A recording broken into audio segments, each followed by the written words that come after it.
You know why did the artificial intelligence attend the TEDx conference? Because it wanted to download new ideas. So the idea of AI is that everybody thinks it knows what it is. It's something you have in your pocket or on your computer. You know mostly how it works. I want to tell you, you know nothing about it.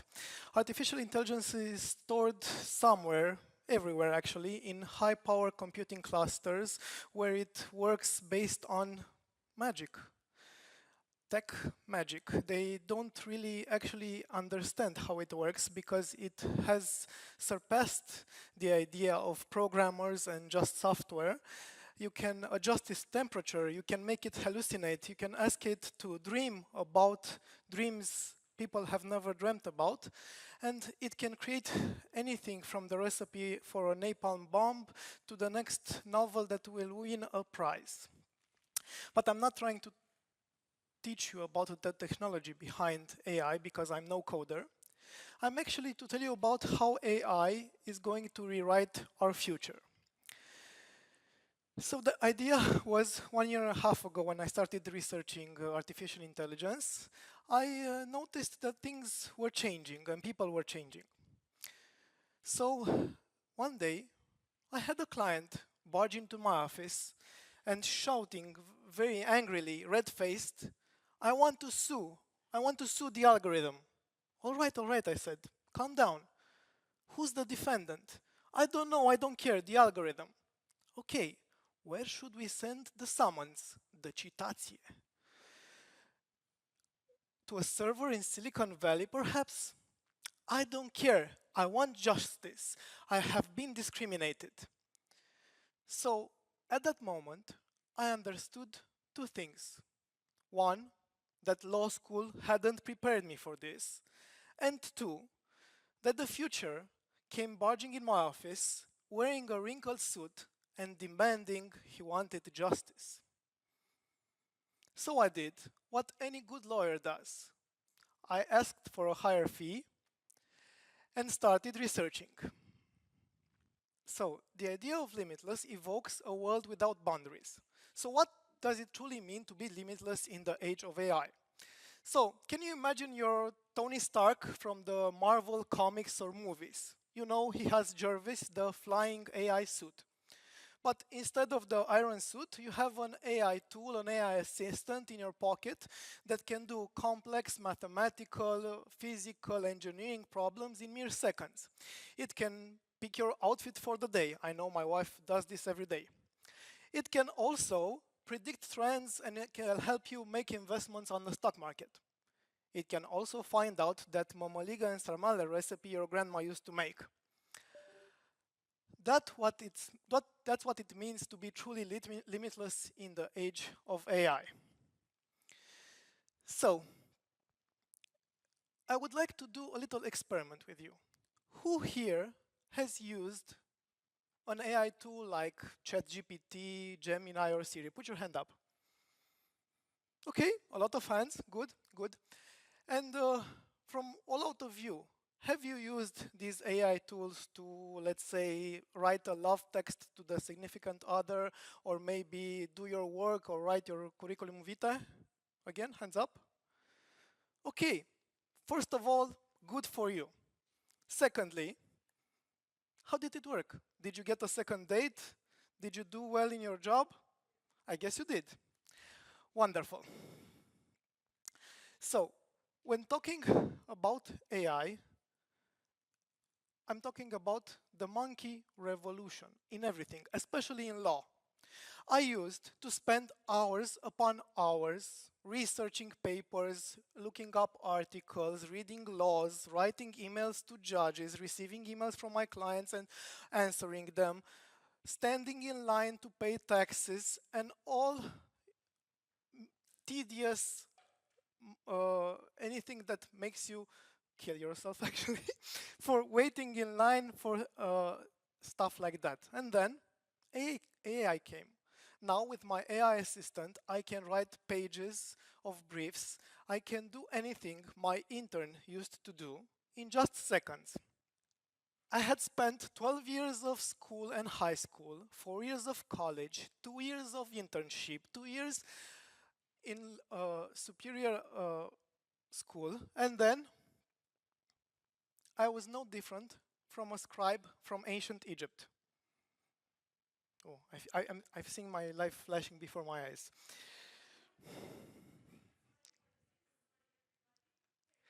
It's okay. Thank you.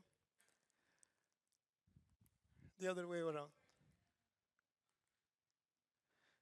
So, I talked to you about the algorithm, about using the AI tools, and the monkey revolution in law. So now my super-powered intern doesn't ask for coffee breaks, doesn't ask for pizza, and doesn't complain it's a Monday morning.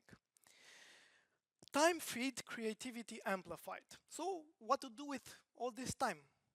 Limitless client relationships. You know, I never had the time to stay and talk to my client. But guess what? Even the emails I write to my clients are based on what AI creates for me. It can read all the hundreds of emails I had in the past with that client and refine my answers, and it answers as if it was me, with my own grammatical errors, with my own tone of speech. It can seem it is me. Contract drafting, you know, we're famous as lawyers for writing contracts. You just ask it for the contract, and by magic, again, in mere seconds you have the contract, and then you can refine it with the nuance and strategy you desire. The AI job revolution doesn't concern only lawyers. You know, when I presented my speech to the organizer, they said you should talk about other professions too. So why not? And I thought about medical doctors. You know, AI can diagnose patients faster than you can say hypochondriac. It's like having your own doctor house in your pocket without the Vicodin addiction. Engineers, AI is building bridges that are also beautiful, not just sturdy. It's like having your own Leonardo da Vinci. Coders are the first to go. They are already losing jobs. AI is coding faster than you can say Stack Overflow, and it doesn't ask for energy drinks. Corporate jobs, who here has a corporate job? Okay, good for you. Guess what? AI is crunching numbers, writing reports, and making PowerPoint presentations faster and beautiful, more beautiful than you can imagine. And they don't put people to sleep with their presentations. And last but not least, AI is also replacing factory workers, because robots are building cars faster than Elon Musk can sell them.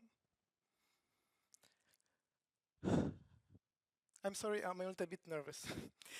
The curious case of AI. So let's get back to my client, shall we? The problem actually was he wanted to sue a bank credit evaluation system algorithm. Now, that's a mouthful. A fintech application denied him a credit. He just clicked on a button and the application said, "You're denied to receive the credit." He thought, and he was right, that he was discriminated against based on his name, his ethnicity, and his skin color. That happens in Romania, trust me. So before suing the algorithm, we analyzed it and noticed that it had unintended bias in the data sets used to train the model. So everybody here has heard about ChatGPT. You know, it has 3 billion parameters. Those 3 billion parameters have bias in them, because guess what? Humans are biased, and AI is trained on human data. And because of that bias, that algorithm decided to deny my client the credit. After analyzing the algorithm and getting back to the fintech company, explaining them what went wrong and so on, they said, "You're right, our algorithm had that problem, that error, we changed it." He received the desired credit and everybody was happy. The moral of the story is not to sue technology or not to be against it, but to educate yourselves and better understand it.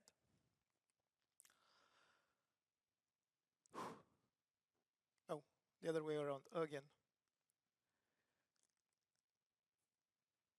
Future. The future comes with a lot of challenges. We wouldn't like a Matrix or Terminator type scenario, wouldn't we? You know the idea in Matrix or in Terminator that the machines take over and use us for batteries, or even worse, desire to kill us. Well, AI isn't far from that. We have to create AI ethically and responsibly. We have laws here in the European Union and all over the world. Laws are being created to say what AI can and it cannot do. AI cannot be used against you in a court of law, yet. But you should think of AI as the super intelligent kid, the nerd that sat in the back of the class. We need to instill, or better yet, install moral values in it, which are universally recognizable. Should the AI be developed by a totalitarian state like China, let's say for example, it might have the wrong view, or Russia, it might have the wrong view about the other parts of the planet. That's why, when thinking about AI, you have to be educated and know how to work with it.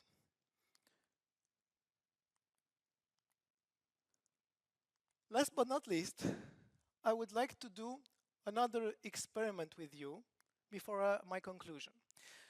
This time, I want you to think about the most useless skill you have. I mean, the most useless, something out of the ordinary, not necessarily extraordinary. And I'll give you 10 seconds to think about it. So, give me a countdown of 10 seconds. Again. Setting a timer for 10 seconds. Yeah, it's counting down, but it forgot to. So 10 seconds completed. Okay, cancel. Again, proof that AI isn't human proof. Did you thought about your most useless skill? On the count of 3, I would like for you to shout it out. Your most useless skill. Ready? 1, 2, 3.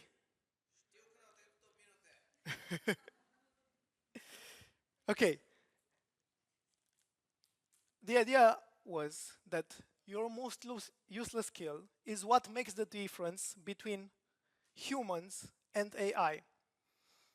AI cannot have emotions. AI cannot actually attend a TED conference. Those useless skills will be what make the difference between AI and humans in the future, when we all will have lost our jobs and will have to ask to our AI overlords. Bad joke. Okay, in conclusion, it's not a question of man versus machine.